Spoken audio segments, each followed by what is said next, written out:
Olá, estamos de volta com o programa MF Sul Entrevista aqui na Web Rádio e TV RSU de Morro da Fumaça. Lembrando a você que todas as entrevistas feitas aqui no nosso portal, na nossa Web Rádio e TV RSU, estão disponíveis para você, aí na nossa seção de vídeos da TV RSU. Vai lá na seção de vídeo, você poderá então rever todas as entrevistas já confeccionadas aqui no nosso portal. Hoje o nosso convidado é o Dr. Carlos Lorenzi, advogado Carlos Lorenzi, aqui da cidade de Morro da Fumaça. Iremos conversar um pouquinho sobre diversos assuntos interessantes, aquilo que vem acontecendo aqui no mundo, em Morro da Fumaça e no mundo jurídico. Bom dia, Dr. Carlos. Bom dia, Beto. Bom dia a todos os ouvintes. Vamos hoje contar um pouco da nossa história e falar de algumas ações judiciais. Dr. Carlos agora está residindo aqui na cidade de Morro da Fumaça, né, doutor?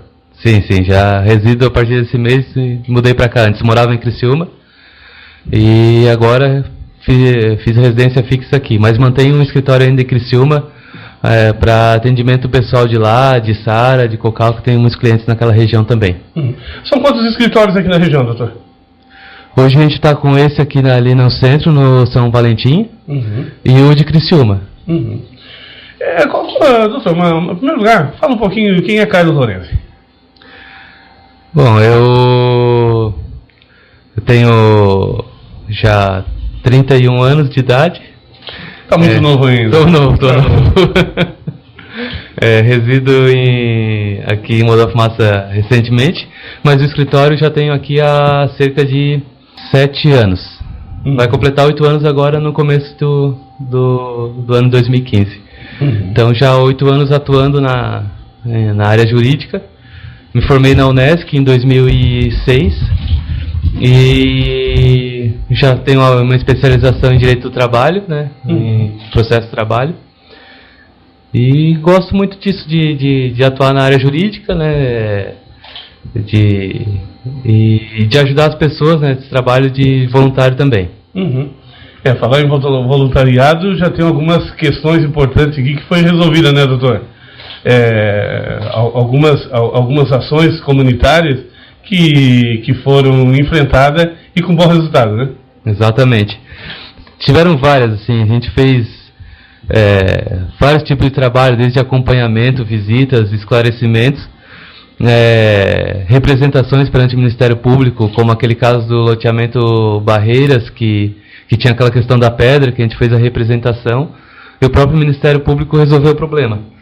Teve também o caso do loteamento Coral, onde eles não tinham água e energia nas suas casas, né, viviam fazendo o gato na energia elétrica, puxando do vizinho, né, correndo sério risco de vida, de dar um acidente, né, de um incêndio ou coisa parecida, né, embora todos eles pagassem a energia elétrica consumida, lógico, mas naquela situação precária, e sem água nas suas casas. Então, diante daquela situação, a gente fez a representação, o Ministério Público não agiu incisivamente para resolver o problema. Daí nós tivemos que fazer uma ação judicial, né, em conjunto com a Associação de Moradores, com a União Fumacense das Associações de Moradores também, e conseguimos, daí, através de uma medida cautelar, a ligação da água e energia lá, que há muitos anos já era reivindicada, né, e o Poder Público não conseguia resolver por vontade própria. Então, com essa ação judicial, a gente ajudou mais de 40 famílias lá e teve um resultado fantástico e rapidamente todos já receberam, porque vindo a autorização judicial, a prefeitura, no novo governo que teve, imediatamente já cumpriu a ordem, a Sermofu foi lá e ligou a energia, a Casan também ligou a água, e foram várias melhorias naquela região, né?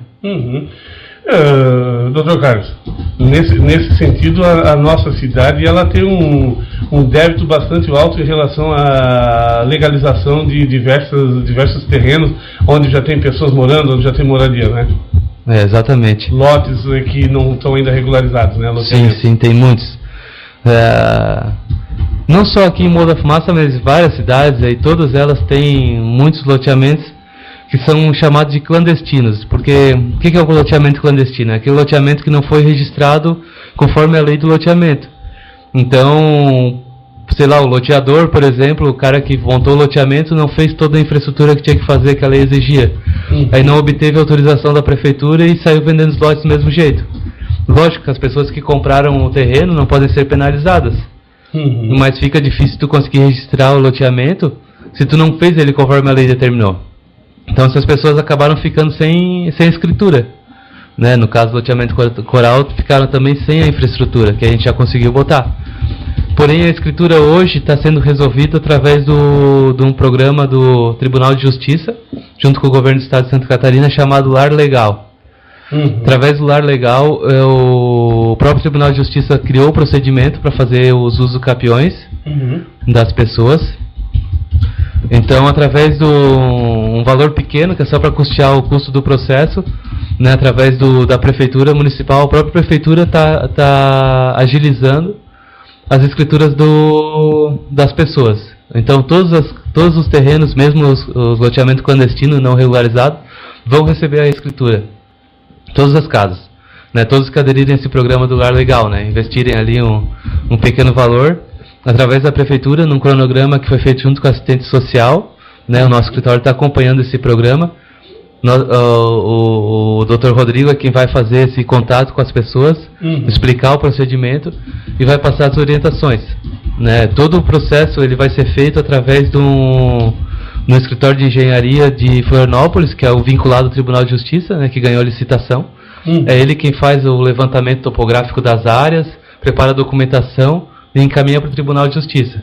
No caso, a nossa assessoria vai ser um esclarecimento perante as pessoas, para mostrar mesmo o que precisa de documento, como é que vai ser feito, e possibilitar então que todo mundo tenha acesso a esse projeto e receba a sua escritura, né, quando terminar o processo.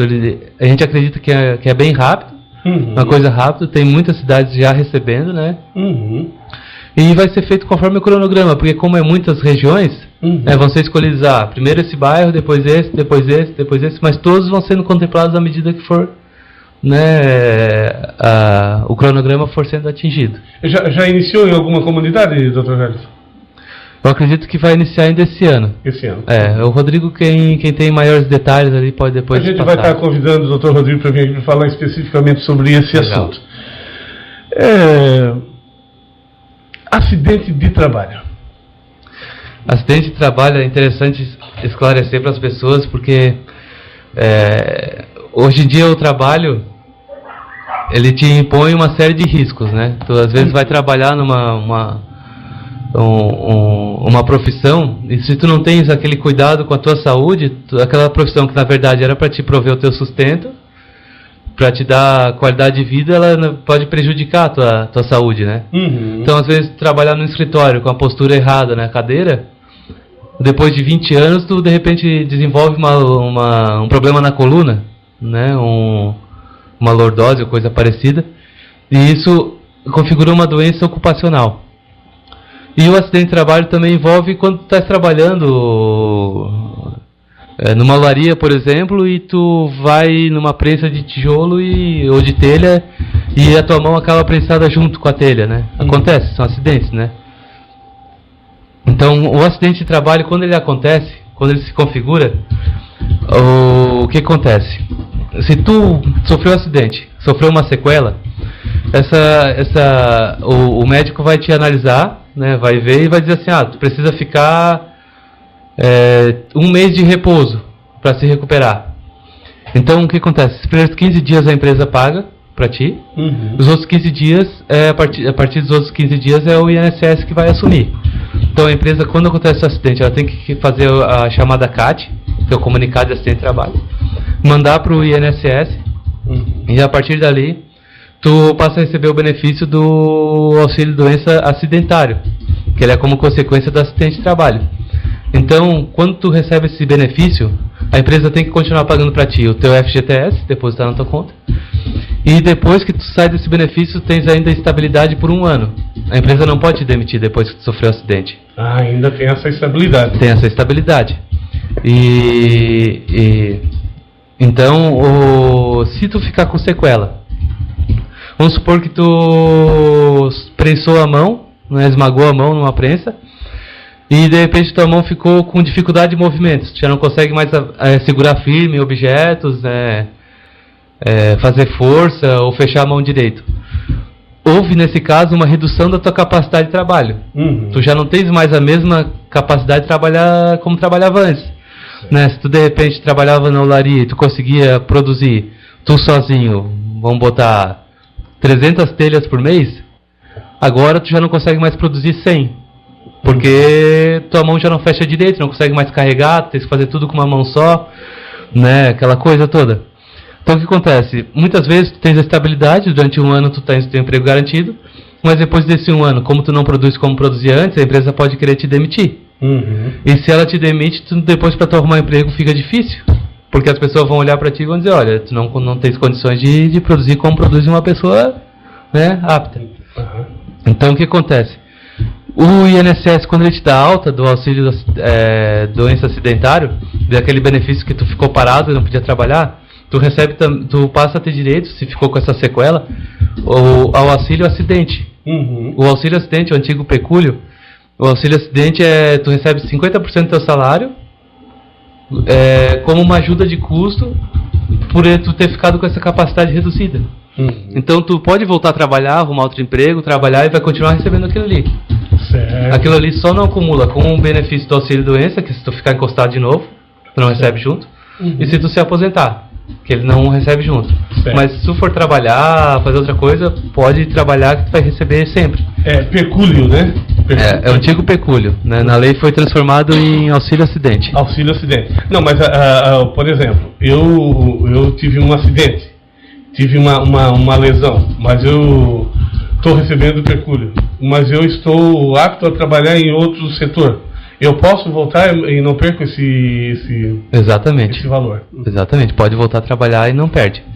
Daí quando se aposentar, tu para de receber ele, mas ele conta na tua aposentadoria.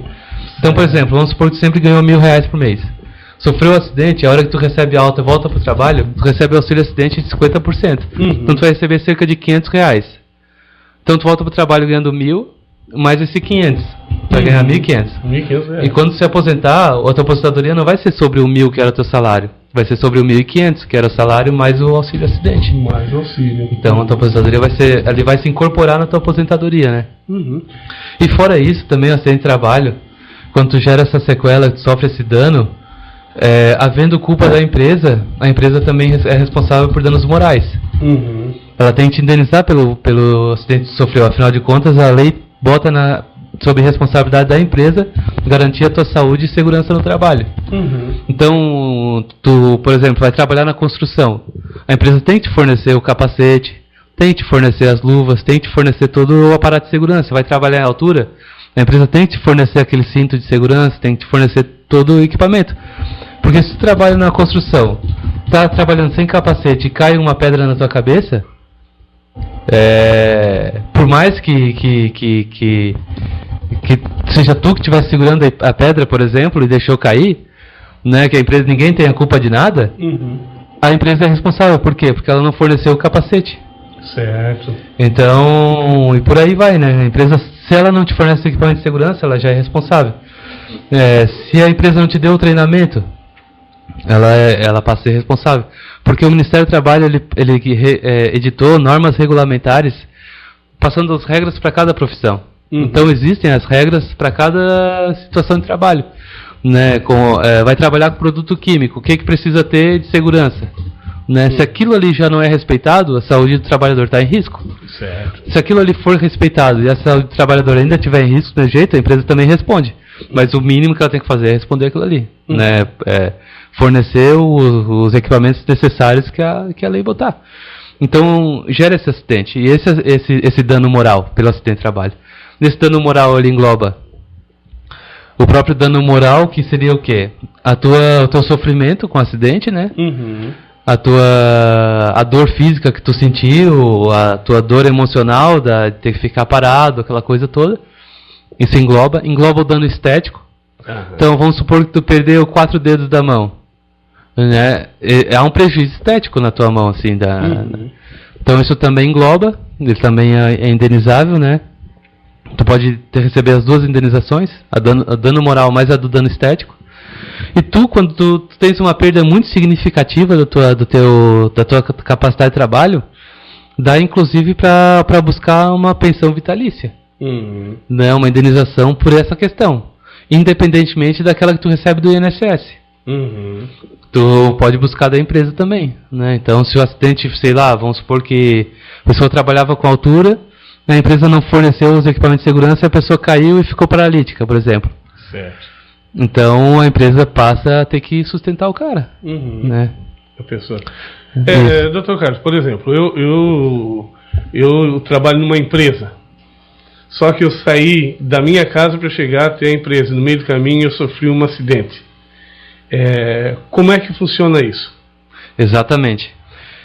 Isso que tu falou é o chamado acidente de trajeto. Também está na lei de benefício da Previdência Social e é configurado como acidente de trabalho também, é chamado acidente de trajeto. Os primeiros 15 dias é a empresa que tem que pagar tudo igual. Não muda inclusive nada. Os danos morais e tudo mais. Dá para responsabilizar a empresa. Se a empresa tiver uma parcela de culpa, né? Então, para responsabilizar a empresa, só para deixar claro, tem que configurar a culpa ou o dolo da empresa, né? A culpa é mesmo que em grau mínimo, assim, mesmo que a responsabilidade da empresa seja só de não ter avisado o cara para tomar cuidado com o negócio, já tem culpa. Mas o acidente de trajeto está incluído, então a pessoa que sai de casa para ir trabalhar, sofreu acidente de trânsito, configura como acidente de trabalho.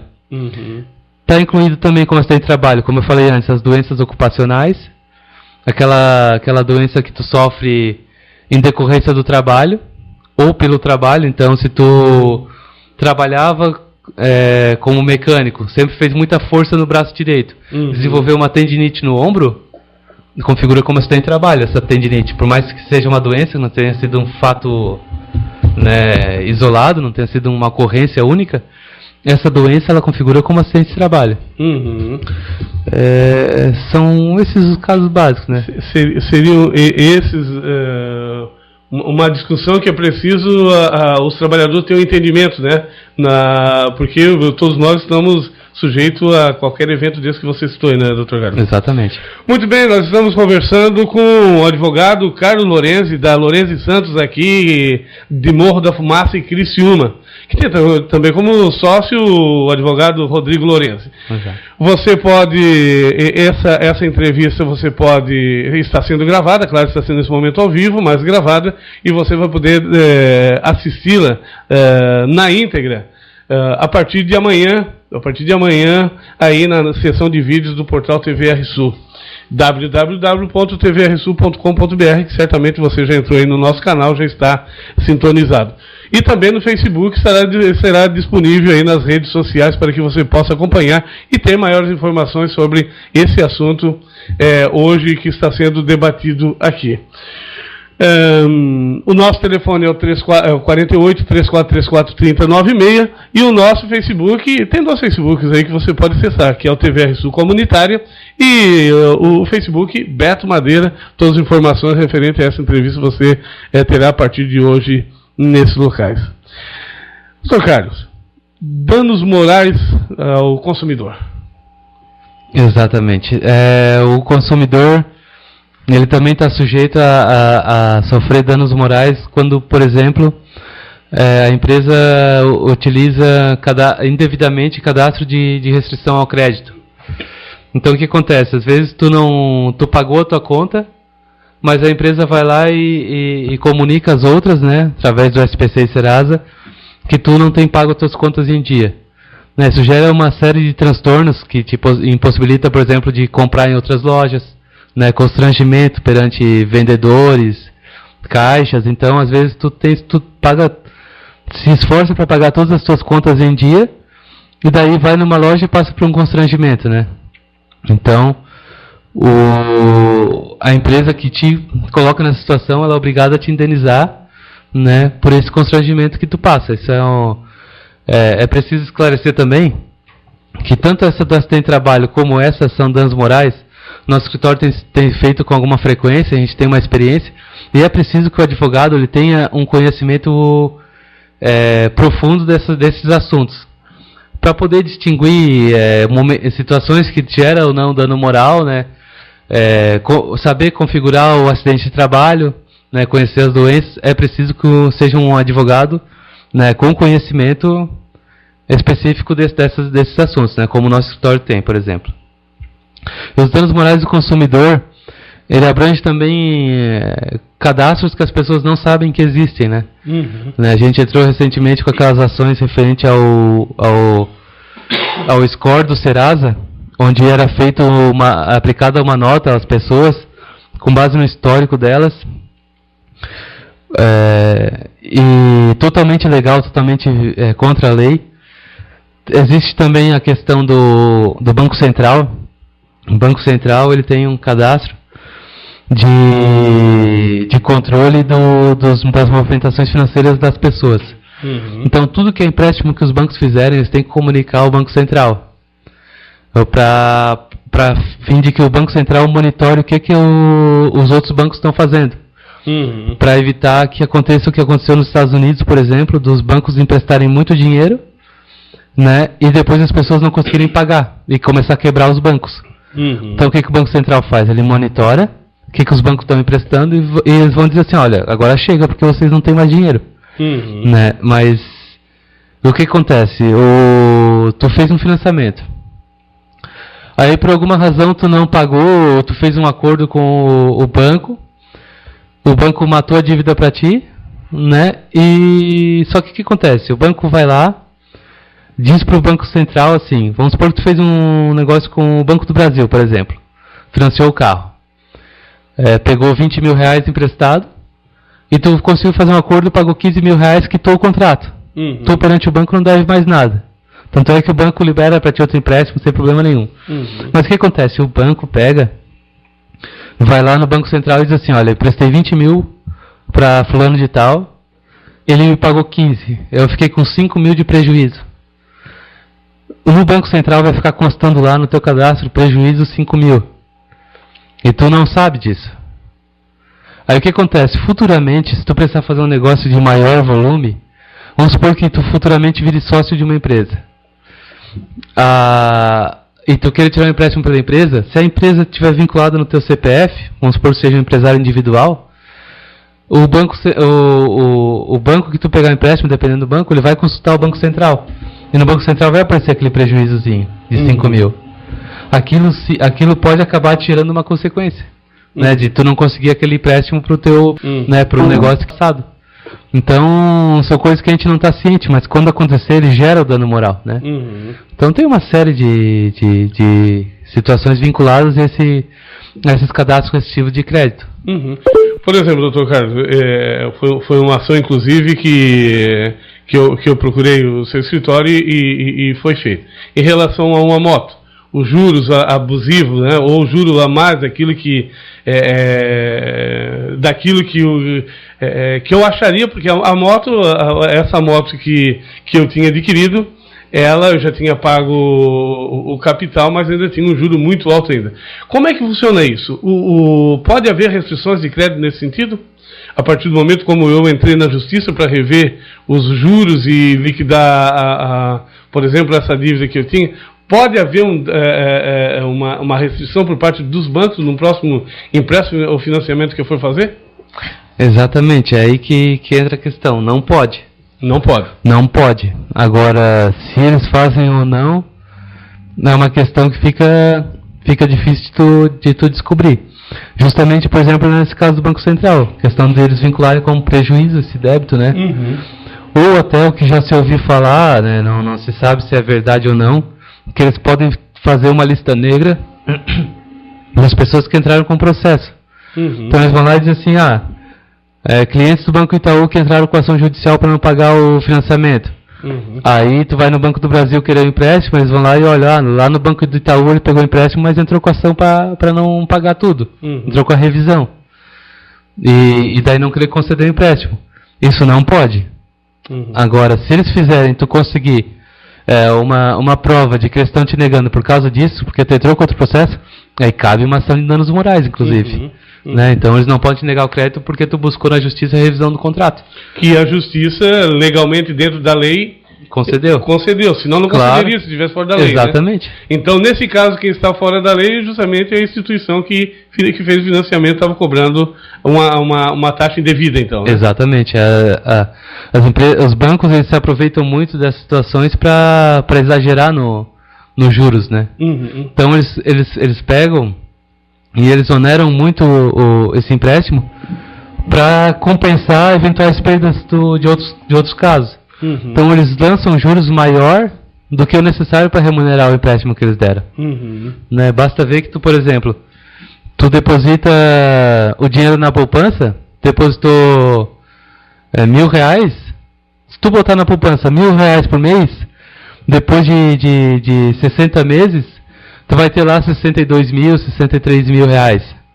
Né? Se tu pegar e fizer um contrato com o banco para pagar no carnê R$1.000 por mês, 60 vezes, 60 mil, o máximo que eles vão ter te entregue antes vai ser uns 40.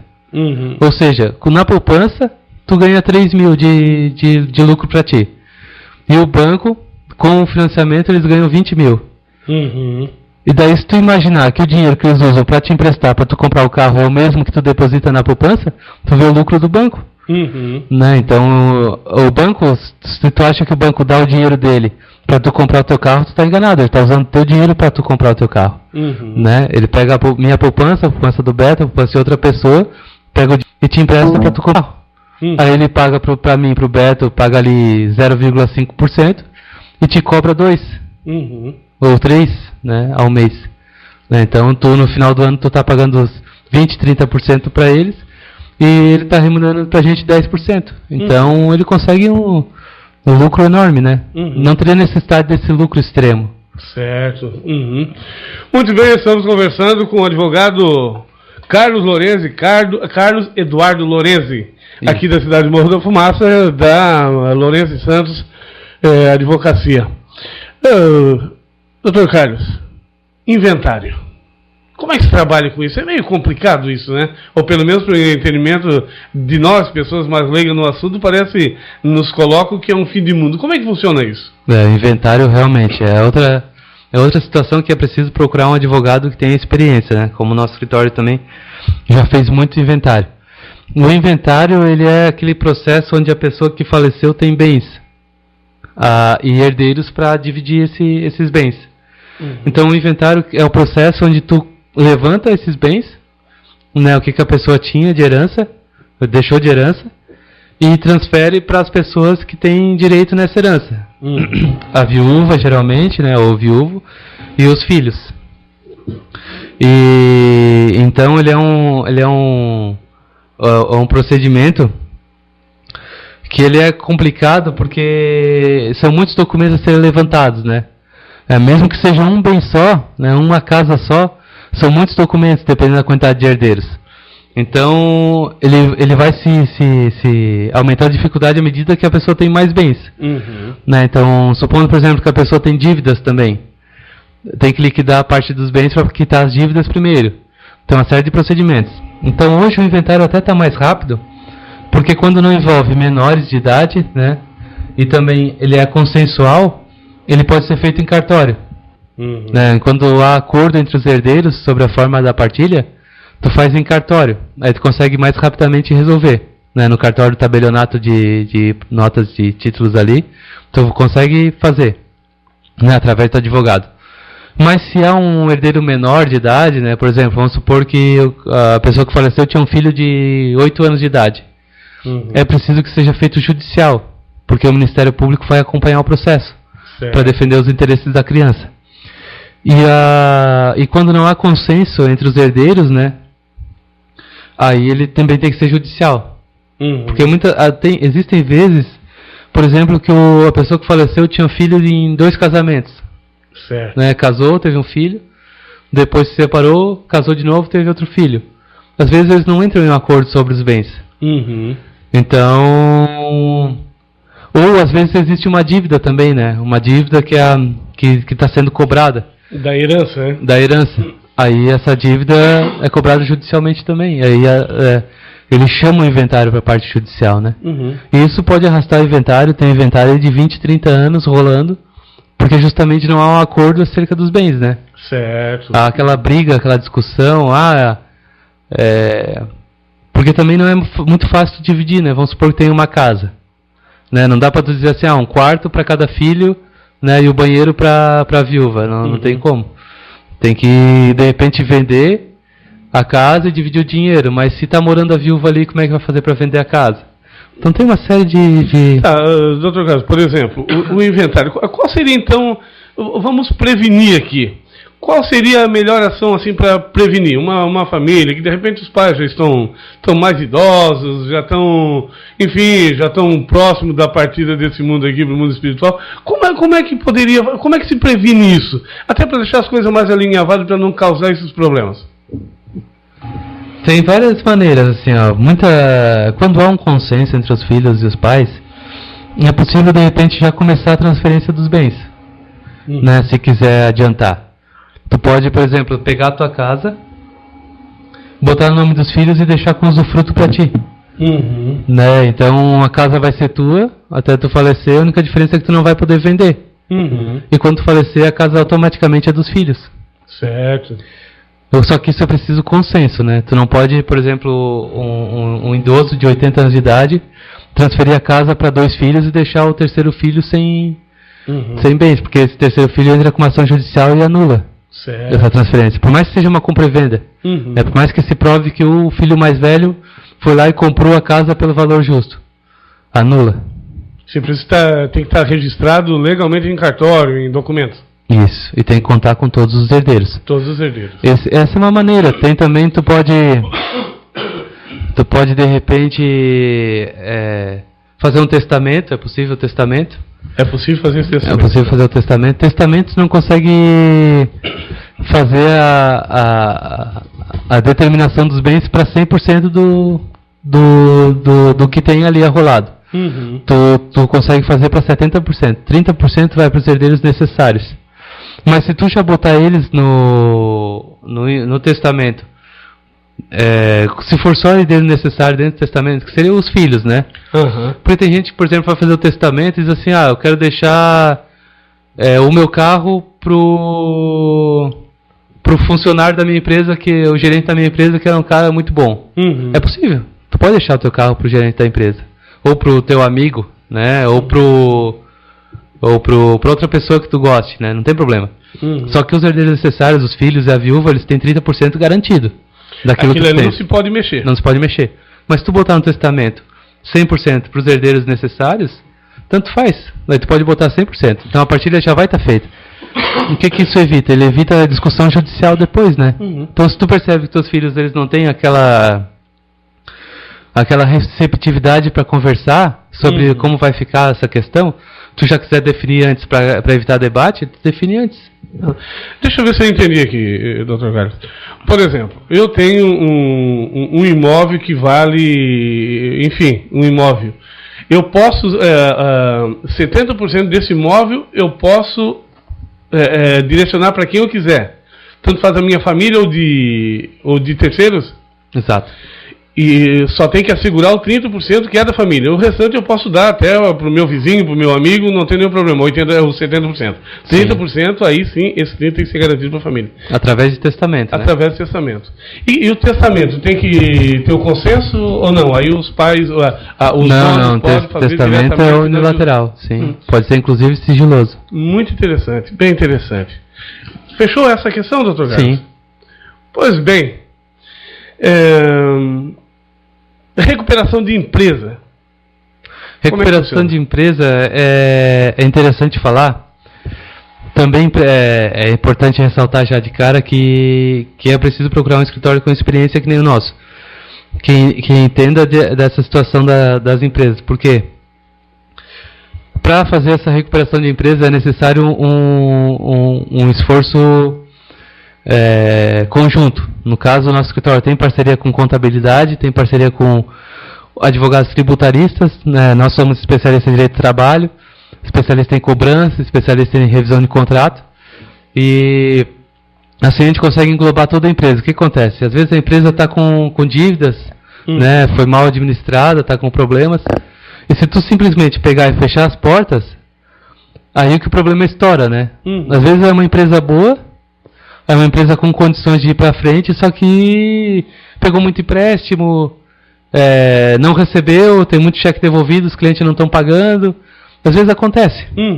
Então as dívidas vão se acumulando e às vezes juros sobre juros a pessoa não consegue mais entrar na linha, né? Certo. Então o nosso escritório, o que a gente faz? A gente promove a recuperação judicial da empresa. A gente vai ali e analisando as dívidas que tem, a gente faz a renegociação das dívidas, a gente faz a busca do crédito, a gente faz a cobrança toda, a gente analisa a parte tributária, a parte contábil, né? E através da assessoria administrativa também que temos, né? A consultoria, a gente consegue readequar a administração da empresa. Então a empresa ela está quebrando e antes de quebrar, é importante isso, né? Que antes da bomba estourar, procure a gente consegue botar na linha de novo e através de um projeto recuperar a empresa. A empresa voltar a ter as suas contas em dia, né? Aconteceu também de um cliente que ele adquiriu uma olaria. A olaria tinha capacidade para produzir, se eu não me engano, cerca de 900 mil telhas por mês, uma olaria muito grande. E ele tinha condições de produzir, quando adquiriu, né, dinheiro, capital de giro, para produzir 200 mil telhas. Ou seja, a empresa estava trabalhando com 1/3 da capacidade de produção. Certo. Porém, uma olaria desse tamanho, tu tens que manter como se ela estivesse produzindo o máximo. Vai o mesmo tanto de energia elétrica, vai o mesmo tanto de salário para os funcionários, né? Vai o mesmo tanto de imposto.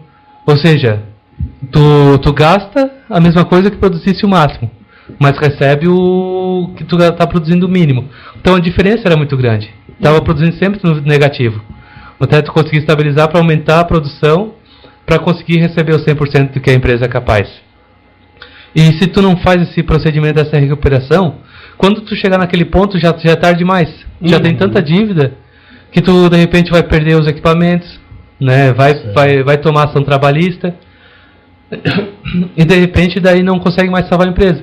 Então antes disso é preciso renegociar as dívidas, é preciso cobrar os clientes inadimplentes, fazer a projeção da administração, né, para chegar ao ponto de equilíbrio ali e salvar a empresa.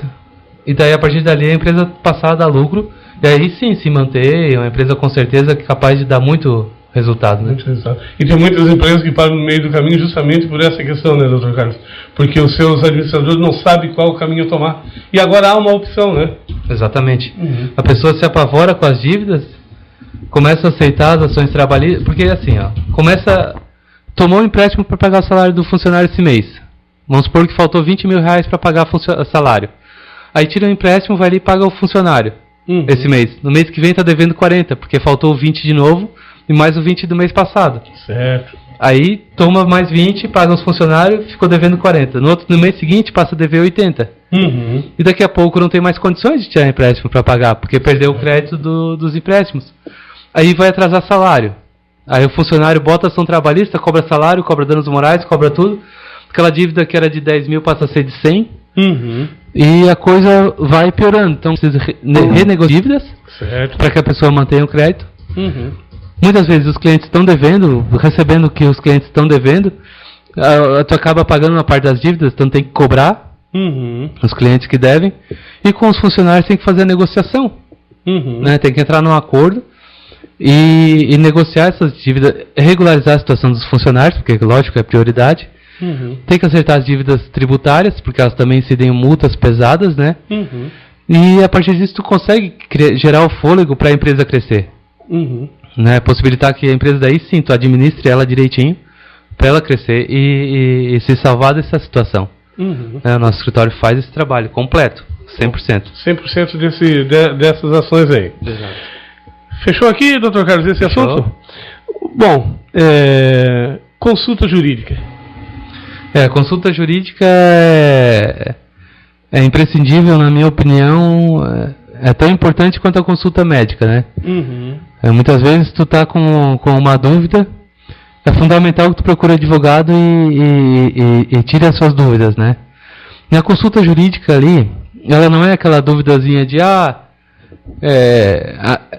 aquela dúvida que as pessoas têm geralmente, né, quando, por exemplo, ligam aqui para a rádio e fazem a pergunta, uma situação genérica.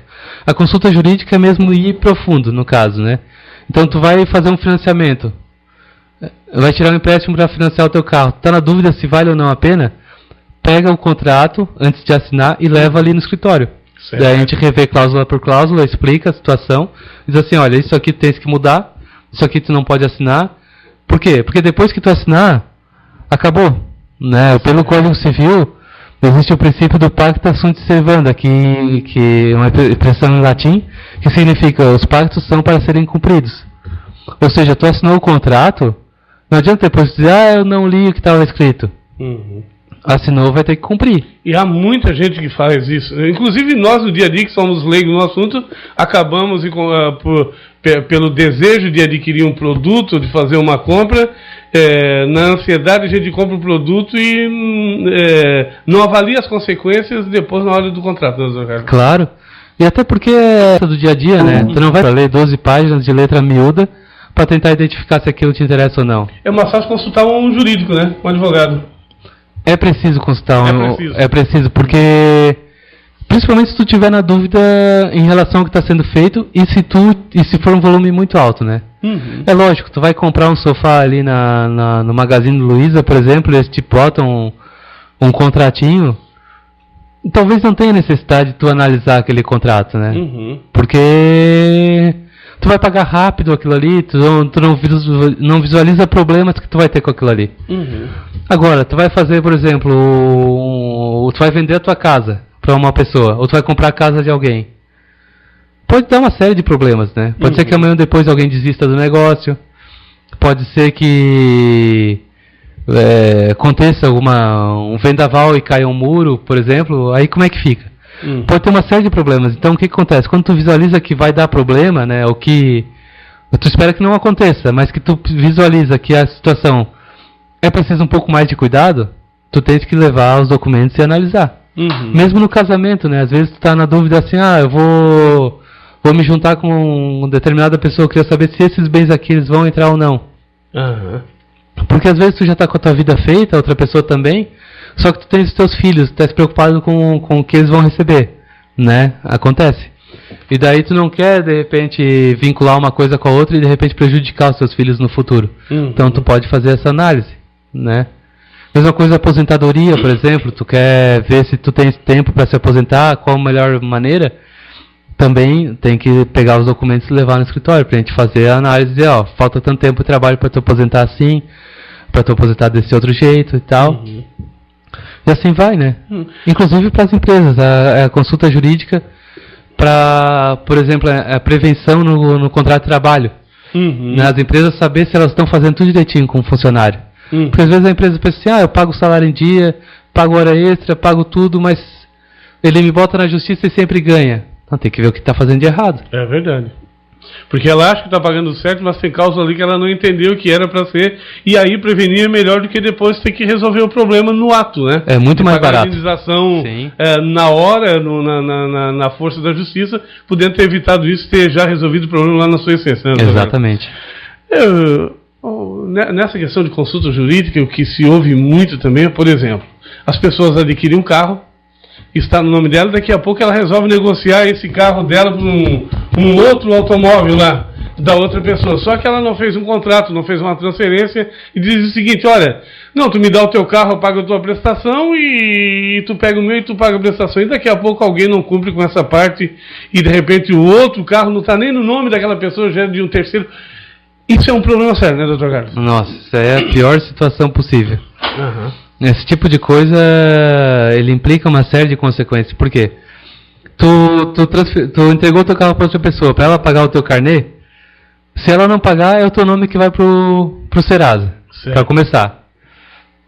Se ela chegar a sofrer um acidente, né, e as pessoas entrarem com um processo para cobrar a indenização, é contra ti que elas vão entrar, porque o carro está no teu nome. Se ela sofrer uma multa, a multa vai estar no teu nome. Né? Se ela atropelar alguém, é tu que pode se responsabilizar. Então, é a pior situação possível. Né? O carro é coisa muito séria. E a dívida bancária, ela persiste, né? Ela dura muito tempo. Então, às vezes, tu financiou por 5 anos, tu vai ter aqueles 5 anos do contrato, mais 5 anos da prescrição, vai ser 10 anos aquela coisa te incomodando, né? Uhum. E fora o teu nome sujo e tudo mais. Então, nessas situações, o que é preciso fazer? Um contrato por escrito é o mínimo. Uhum. É o mínimo. Tem que ser feito um contrato por escrito. Perante um advogado, doutor Carlos? De preferência. De preferência. E daí no contrato por escrito perante o advogado a gente coloca todas as cláusulas que a gente entende necessárias para garantir o direito da pessoa que está vendendo. Mas para se garantir mesmo, o certo é fazer a transferência do financiamento para o nome da outra pessoa, junto com o nome o documento do carro. É fácil fazer isso, Carlos? Essa transferência é muito burocrática ou não? Ela é um pouco burocrática porque depende da anuência da financeira. Uhum. Né? Porque o que acontece? Ela emprestou o dinheiro para minha pessoa, por exemplo. Né? Então ela disse assim, não, o Carlos vai pagar. Agora, se eu vou lá e digo assim, não, vou transferir o carro para o fulano de tal. Aí a financeira vai lá e olha, não, fulano de tal ali não costuma pagar as contas em dia, ele não vai querer pagar, ele não vai honrar com o financiamento, eu não vou aceitar que transfira para ele. Certo, até então, porque já tem algumas restrições. Isso, então o banco tem essa liberalidade de decidir se vai ou não aceitar que outra pessoa pague empréstimo. Uhum. Mas se o banco aceitar, então o que eles pedem? Eles pedem comprovante de renda, todos os documentos pessoais e tal. Se o banco aceitar, daí eles fazem o contrato, tu assina e está resolvido. Agora, se o banco não aceitar, por mais que mande os documentos, não tem como. Ou seja, se alguém tem um automóvel, enfim, ou um imóvel que está pendente no banco, antes de negociar, primeiro quita o valor. Primeiro paga para depois negociar. Melhor ainda. A melhor forma que se tem, sim, né? Para não cair nessa armadilha que a gente vê todos os dias, né? E entregou o carro, tem que pegar o recibo, assinar já no mesmo dia, né? Ou o mais próximo possível, tirar um xerox e levar no Detran e fazer a comunicação de venda. Uhum. Para que daí, se amanhã ou depois o cara sofreu um acidente, por exemplo, tu só pega a comunicação de venda e mostra, ó, ele não transferiu porque ele não quis, mas o carro já estava vendido. Uhum. Muito bem, olha, estamos conversando aqui na Web Rádio TV RSU de Morro da Fumaça com o advogado Carlos Eduardo Lorenzi. Carlos Lorenzi aqui de Morro da Fumaça. Da Advocacia Lorenzi Santos.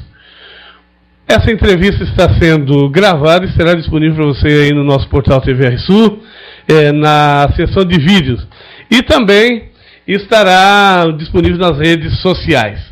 Para nós encerrar a nossa entrevista de hoje, doutor Carlos, aquilo que eu não perguntei que você gostaria de deixar dito, por favor, fique à vontade.